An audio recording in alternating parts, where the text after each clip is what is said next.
Eu tenho que te perguntar sobre a situação dos policiais lá da Bahia, muitos deles convidados do canal Fala Globo Podcast, o Correia, né? Acho que o de maior destaque, e como que você está acompanhando esses policiais que estão na rede social, esses policiais que estão tendo um carinho muito grande do público, que é um elo entre a polícia que dentro da sua formalidade institucional, às vezes esquece de se comunicar com a sociedade. Quem comunicou polícia até aqui foram os jornais, as televisões, aquela que a gente chama de mídia tradicional. E a gente sabe qual é o compromisso deles em comunicar a polícia. Você que é um camarada também muito ativo na rede social, a tua história e a tua ida para a vida pública, para a política, passou por essa forma de exposição na internet. E esse foi teu caminho, mas muitos outros policiais não têm esse caminho político, não têm essa pretensão. Eu mesmo estou aqui na internet há 4 anos, nunca fui candidato, e a minha missão é comunicar a polícia. Complexidade do trabalho policial, aproximar a sociedade do trabalho da polícia, e eu tenho percebido que os estados, os governantes, os políticos têm interpretado isso de uma forma somente negativa. Eu acho que sempre levando para a questão política. Então, o estado do Rio tem freado os policiais de participar de podcast, o estado de São Paulo, e eu percebo que o estado da Bahia está indo pelo mesmo caminho. Como é que você está acompanhando isso aí? O que você, como deputado federal, está olhando e cuidando para que esses policiais não sofram perseguição? Perfeito, tema bastante atual. Eu acho que é inevitável nós falarmos dessas questões. Tudo isso que está acontecendo com o soldado Correia e outros tantos que têm se colocado na mídia para poder falar a respeito dos bastidores da polícia, a respeito das ocorrências policiais, a respeito das suas vivências diárias, cotidianas na atividade policial, mostram aquilo que a sociedade gostaria de ver. Mas por não estar vivendo a instituição, ela não tem, obviamente, como saber os detalhes daquilo que está acontecendo. Eu, particularmente, completei 22 anos de atividade policial, em fevereiro de 2023, agora, 22 anos de atividade policial, e desde quando eu me lembro, eu tinha essa aproximação com as redes sociais. Não é de agora, e muito menos apenas resolvi me dedicar à rede social quando decidi me tornar político. Até porque, de fato, eu só comecei a focar a carreira política de 2016 para cá. Mas eu sou um dos pioneiros na Bahia nesse processo de falar para o público externo, comunicar para o público externo, que é, de fato, a Polícia Militar, que é realmente os bastidores da segurança pública no Estado. Então, tudo isso que o Correia está vivenciando hoje, que outros policiais que utilizam as redes sociais para se comunicar estão passando e vivenciando, por tudo isso eu passei. Recebi processos, fui transferido por diversas vezes, por diversas unidades operacionais. Em vários momentos, quase fui para o Chilindró por falar, por expor verdades nuas e cruas. Só que eu sempre fui muito técnico. Como é que começou a minha vida na rede social, especificamente? Eu tive uma conta no Facebook, a primeira conta que eu tive, Capitão Alden, que foi derrubada por conta desse meu envolvimento mais com a política, mais para a direita, em 2018. Então eu postava muita coisa.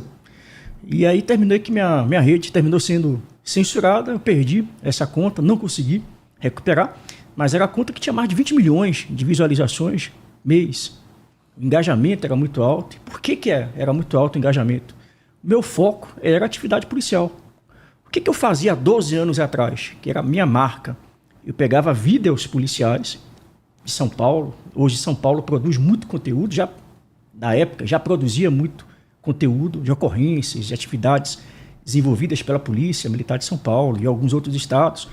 Então eu pegava muito vídeo, muito conteúdo disseminado pela própria imprensa, aquelas ocorrências positivas e também as ocorrências negativas.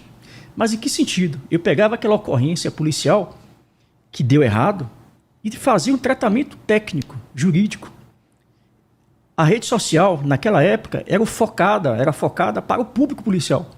E eu não tinha até então essa primeira percepção, esse primeiro interesse de só comunicar para o público aquilo que acontecia nos bastidores. O foco inicial era treinamento, atividade policial. Então eu pegava a ocorrência e eu fazia textão enorme, fazia aqueles textos. Pouco me importava com o tamanho do texto, se o pessoal ia ler, se ia ter compartilhamento, se ia ter like, se o pessoal ia compartilhar, ia curtir, marcar outras pessoas. Então eu fazia meus textões sobre técnica policial, dizia, olha, essa ocorrência deu certo, essa ocorrência não deu certo, essa ocorrência aqui, o que é que poderia ter sido feito? Então eu fazia realmente ali uma análise técnica daquela ocorrência e isso muitos policiais do Brasil inteiro começaram a acompanhar. Eu postava muito vídeo, até hoje eu tenho muitos vídeos, recortes, vídeos americanos de perseguições, de utilização do veículo policial para poder frear o veículo que estava em fuga. Então eu sempre explorei muito essa área policial, essa temática policial, mas para produzir conteúdos policiais. E vez por outra, nesses conteúdos técnicos, eu dava aquela cacetada no governo, porque faltava instrução. Olha o tal equipamento, como é que pode você viver em pleno século XXI e a polícia até hoje utilizar arma de fogo para parar um veículo em fuga? Então, qual é a realidade de outros países? Qual é a doutrina? O que é que eles fazem lá? Quais são os equipamentos que são utilizados hoje para parar um veículo em fuga? Quais são as legislações que amparam o policial a fazer o que eles fazem nos vídeos, no cinema? O que difere Bahia, Brasil, Estados Unidos e outros países? Então eu foquei muito nessa realidade. E, vez por outra, a gente começa a aumentar o tom. Então eu sempre fui muito crítico. Sempre bati na corporação, mas de uma maneira técnica, mostrando instrução, treinamento, falta isso, falta aquilo, falta doutrina. Olha, vamos pegar aqui a doutrina de tal estado. Então eu sempre criei muita polêmica internamente por conta dessas falas. Então, transferências, ameaças de prisão, então tudo isso era uma rotina. Talvez eu não tenha tomado cacetada segura, porque houve uma fase que eu estava muito na mídia, principalmente quando eu fui lançar a chamada cartilha de tatuagem criminal. Então eu estava na mídia o tempo todo, jornais, Brasil inteiro, eu recebia ligações, o Comando Geral recebia ligações via a Secretaria de Comunicação, da Rússia, da China, Estados Unidos, Canadá, países da América Latina, buscando informações sobre essa cartilha. Então eu estava o tempo todo na mídia, representando institucionalmente a polícia, fazendo várias palestras no Brasil inteiro sobre esse material. Então eu estava meio que na mídia, então terminou que eles resolveram falar, poxa, eu acho que punir esse cara aqui, ou então dar algum tipo de cacetada nesse momento não é bom, isso pode atrair um olhar negativo e tal. Então, mas houve vários momentos que eu fui transferido, que eu parei de conceder entrevistas para rádio, TV, né? Quando eu comecei a intensificar... Pagou por quê? Foi proibido? Não, na verdade não houve essa proibição velada. Na verdade, não me autorizavam mais conceder entrevistas. Pararam, os pedidos continuavam chegando, né, de canais de televisão, rádio, mas de uma forma ou de outra o comando começou a cortar essas aparições. Fui proibido de participar, inclusive como instrutor da Academia de Polícia Militar, do Cefap, que é o Centro de Formação de Praças, de ministrar palestras, cursos nas unidades operacionais, porque de uma forma ou de outra havia um temor de que eu contaminasse a tropa com minhas ideias, com minhas opiniões libertárias, de técnica, de questionamentos, né, eventualmente de algum procedimento aqui ou acolá. Então, aos poucos, eu fui sendo limado do processo de envolvimento com a tropa, cursos, palestras, treinamentos. Então, minha vida inteira, eu passei quase 6 anos dedicado exclusivamente a treinamento. Então, os cursos de direção veicular da Polícia Militar, fomos nós que implementamos os cursos.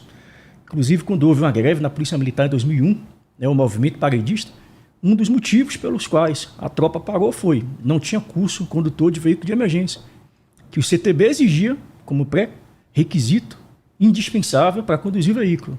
E aí, obviamente, esse pré-requisito foi algo ensejado pelo movimento, os policiais pararam de dirigir viaturas e usou, obviamente, o aspecto legal.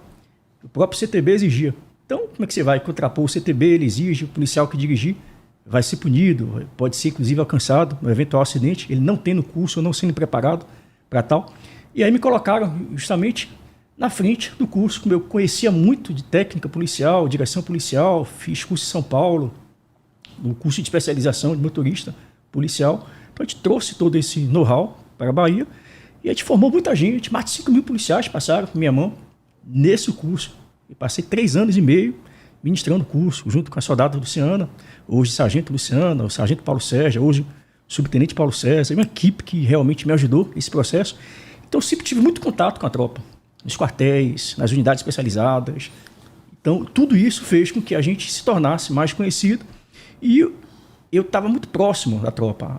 Havia até umas piadas que soltavam, porque Aldo é muito próximo da tropa, ele é mais praça do que oficial, ele tem muito carismático com a tropa, ele não é duro, não é rígido, não pune. Pelo contrário, sempre fui muito técnico, sempre fui muito respeitador, disciplinador.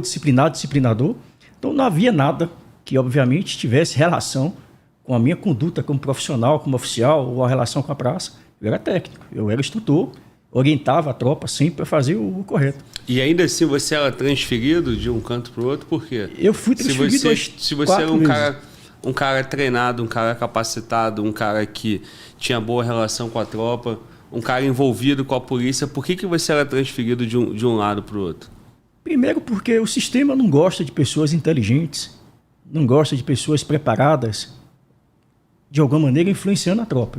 De uma forma ou de outra, você é influenciador na tropa. E por que não gosta? Tanto para o lado bom quanto para o lado ruim. Por exemplo, hoje, agora, nesse momento, está sendo votado no Senado Federal a Lei de Organização Básica das Polícias Militares e Corpo de Bombeiros Militar. Uma das várias mudanças que virão com esse novo texto é nível superior para ingresso nas corporações militares. Algo que até pouco tempo ainda coronéis eram contra ter soldado com nível superior. Ele vai reclamar, não vai cumprir ordens, ele vai sempre tesar aqui as ordens do comando. Então, ainda hoje, há muito receio de alguns comandantes, de uns poucos oficiais, achando que a tropa, se ela tiver um nível de escolaridade maior do que os convencionais, como era no passado, ela vai ser alguém indomável, incontrolável. Então, existe esse preconceito. Por mais que a gente queira que... Ainda o sistema quer um policial que obedeça, que seja robô, que não questione as ordens. Claro, óbvio, o conhecimento lhe leva a tomar decisões mais racionais, mais técnicas, baseado em uma lógica, né, jurídica. Muito pelo contrário, eu não vejo policiais com nível superior, seja ele oficial ou praça, questionando as ordens. Ele questiona aquilo que é errado. Ele questiona aquilo que está fora do regulamento. Então, eu acho que isso não é errado. Eu acho que a gente tem que realmente brigar para a valorização policial. Isso parte do princípio de uma melhoria da qualidade desse profissional que entra, faz parte. Então, hoje está sendo votado. Eu vi lá no Senado Federal, acabei de chegar de lá, comandantes gerais do Corpo de Bombeiros, da Polícia Militar,